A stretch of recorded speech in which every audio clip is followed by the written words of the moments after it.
Hi everyone. So today we're going to go over how to use the kinematic equations. Last time we learned how to derive these equations, and now we'll learn how to put them to work. Let's get started. A car traveling at 22 meters per second skids to a stop in 2.8 seconds. Determine the skidding distance of the car. Assume uniform acceleration. First, let's look at the variables that we have. So we have our initial velocity, which is 22 meters per second. We have our final velocity, which will be 0 meters per second. And our time interval, 2.8 seconds. Now, what are we missing? We need to find the skidding distance, or the displacement.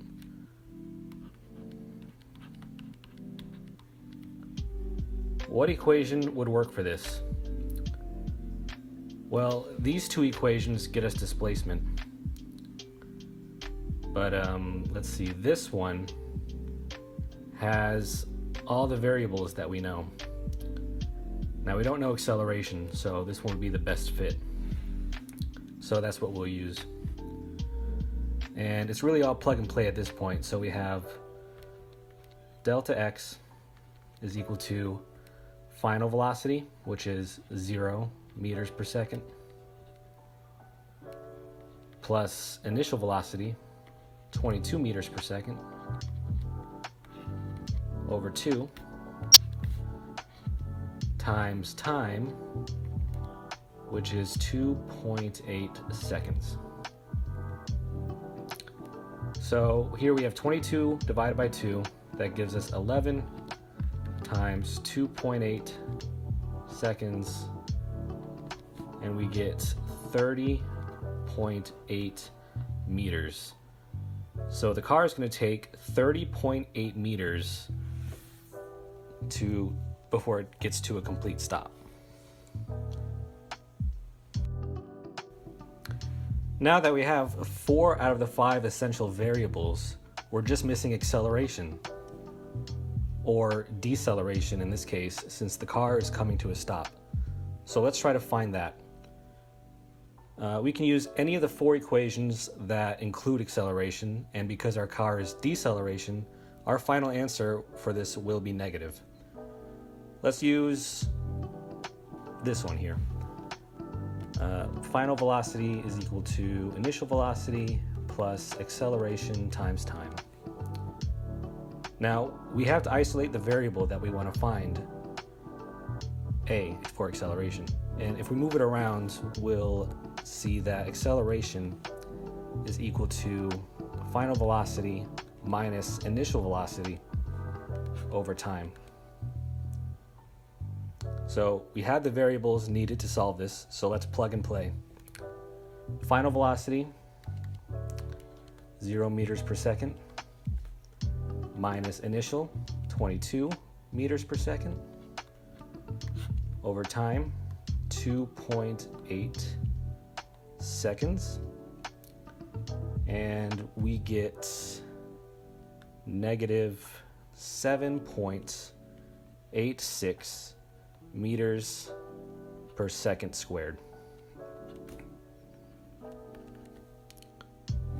So the car is decelerating at a rate of 7.86 meters per second. Makes sense, right? All of these equations can be manipulated so that you can find the variable you're missing. Now let's go ahead and try another one. A ball is thrown straight up into the air and has a hang time of 2 seconds. Determine the height to which the ball rises before it reaches its peak.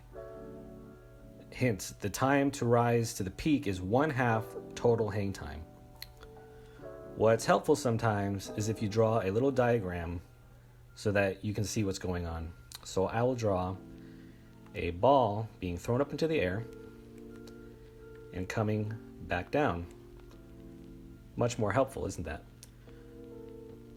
We want to find the highest point the ball reaches before it starts descending back to Earth. And since we're going straight up, I'm going to use d instead of delta x. So what do we know? Well, acceleration due to gravity is going to be negative 9.81 meters per second squared. And our hang time is 2 seconds. And our time to the top is half of that. So our time interval will just be 1 second. And our final velocity will be 0 meters per second. So we need to find initial velocity so that we can find the height. We can use the equation final velocity is equal to initial velocity plus acceleration times time. This shouldn't be too hard. We have final velocity is 0. We need to find initial velocity plus acceleration, which is negative 9.81 meters per second squared. And we have our time, 1 second. Okay. So now we have, so this basically turns into 0 is equal to initial velocity minus 9.81 meters per second squared. And now if we just rearrange, we find that initial velocity is positive 9.81 meters per second. Now that we have the initial velocity, we can plug what we have into this equation here. Except instead of the delta x, we're going to use our distance, which we don't have. So let's see.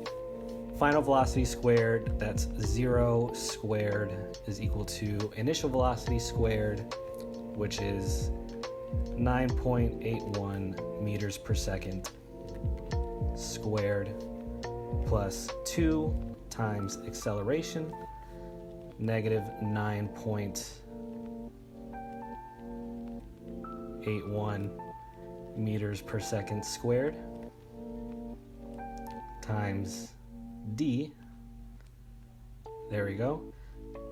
And now, let's see, 9.81 squared, that's going to be 96.24 meters squared over second squared plus 2 times negative 9.81, that's going to be negative 19.6 meters per second squared times distance, all equals 0. So now let's subtract our negative 96.24, and then we'll divide that by our negative 19.6, and that's going to give us our distance. And this value, if you type it into a calculator, you'll find that it will be 4.9 meters.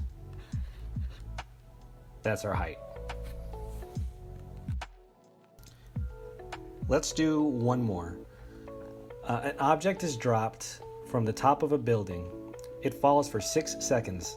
How tall is the building, and what is the final velocity of the object before it hits the ground? Now we know initial velocity is 0 meters per second before it's dropped. Acceleration due to gravity is negative 9.81 meters per second squared. Our time is 6 seconds. We need to find distance, or the height of the building, and we need to find final velocity. So let's use the equation for distance, this one, because it has everything that we have here. Yeah, that'll be a good one. Now, yeah, we're using d to replace the delta x. And since our object is falling, we can assume that our answer is going to be negative. So let's plug in our values. We have d is equal to initial velocity, which is 0, times time, which is 6 seconds, plus 1/2 acceleration, negative 9.81 meters per second squared, times our time squared. There we go. And we get, let's see, that cancels out, so our distance is going to be negative 176.58 meters. That's our height. It's negative because this is a vector quantity, so the negative sign indicates a downward direction. Now let's use the equation to find final velocity. Initial velocity plus acceleration times time. So let's plug that in.